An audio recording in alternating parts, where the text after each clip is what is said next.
Is for Democratic lawmaker Elissa Slotkin and to any content creator using her footage from Kristi Noem's trial where Kristi Noem doesn't know what habeas corpus is. F every single effing one of you. And if you don't understand why, go back and watch it and listen to her words, because I need everybody to understand that she's the first one that hit my radar as a piece of shit plant. And part of that is because she was one of the only senators from the left to confirm Kristi Noem. Okay, and this is exactly what I'm talking about when it comes to that one organization that pays off all of our politicians, is that they will pay them and encourage them to make sure that there's a certain vote count or that they support a certain person for something.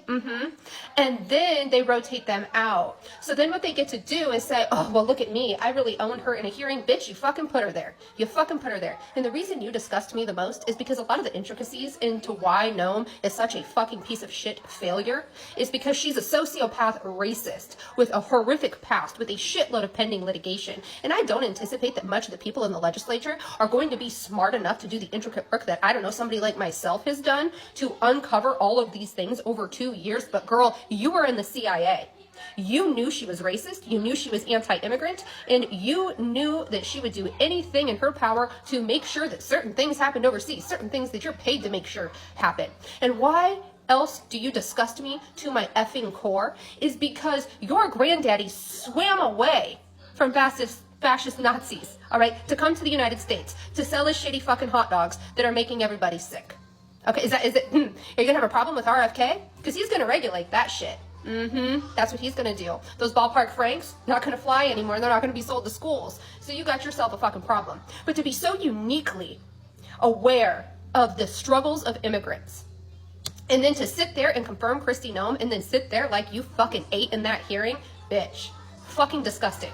Okay? And what makes you even more disgusting is the way you manipulate words, because you delivered the address, the counter address to Trump. And you were worse than fucking Katie Britt, because I immediately was able to get on this app and say, you know what? I used to work for right-wing organizations. I did. And I used to be in, I don't know, certain groups that represented certain people from certain places. And I said, I know who wrote that speech. Because if you actually dissect your address, it is highly coded in right-wing propaganda. You are the reason there isn't a Democratic Party in the United States. Because what you do is you go live in that fucking horseshoe. You use the identity politics things and extract words just enough to make sure that you're pitting the biases of the left against the biases of the right, and then they vote for you, and then you push that Overton window. I hate you so much. I hate everything about you. Everything about you. But then I really want to talk about what you said in that hearing about habeas corpus.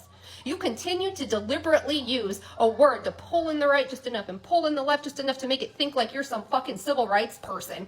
You continuously, deliberately use the word American citizen. You disgust me. You make me want to throw up. You use the word American citizen. American citizens actually have the right to habeas corpus. We shouldn't be doing this at all, especially when it's an American citizen. You were in the fucking CIA. I guess they fucking accept anybody.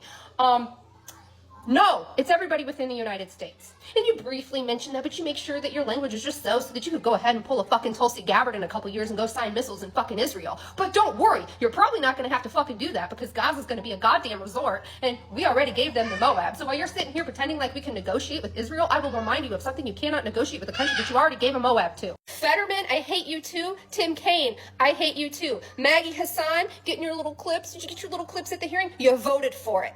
Own it. If you didn't know that this woman was too stupid to know what habeas corpus was, if you didn't look at the fucking stacks of fucking pending litigation against this woman and you voted yes, then you should resign or recuse yourself from the fucking hearing, because you're also not smart enough to be there. Nope, you're not. Kane and Gary Peters and Shaheen, screw all of you. Your simple fucking election of this woman, allowing her to become the Department of Homeland Security, is you are complacent in what is going to be a genocide. I hope that you cannot fucking sleep at night, because you know that American citizens and non-American citizens are being ripped away from their families, in some cases indefinitely. I do not care what sound bites you get from these hearings or how much you think you ate. I want you to understand that the record will show, and I will promise that it shows, that you were complacent in the most fascist, authoritarian regime to ever come to the United States. I hope your grandkids hate you for everything that you have done to the people of the United States. Additionally, David Hogg, the 7 names I just listed, understand the assignment. And it, circling back to leftist content creators that pretended to care about Gaza, you didn't, or you would have clocked some of this. Because I'm sitting here guaranteeing you, the ones that are making all this money, posting all of this content, you couldn't tell me what the 10-year memorandum of understanding was. You couldn't tell me about Jericho, Jerusalem. You couldn't tell me the significance of Rafah. You couldn't tell me what the Levant is. And believe me, if you want to understand the Operation Gideon's Chariot, you're going to need to know what the Levant is and the significance of Syria, Lebanon, Yemen. You couldn't tell me the leaders of those places. You couldn't tell me whether the age groups in those areas are Shiite. You couldn't tell me anything. You couldn't tell me anything because you didn't want to put the work in. You just thought it was cool to say, I don't believe in genocide, which is that's just like a basic.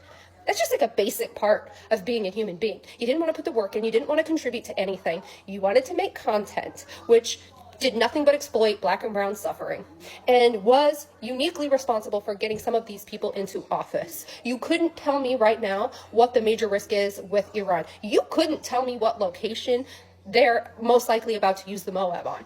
If they use it, caveat, right? We've got to be accurate on this app. You couldn't tell me a Muslim publication. You couldn't tell me the things that are problematic about CARE and the things that are great about CARE. You couldn't do any of that. And that's how we got where we are.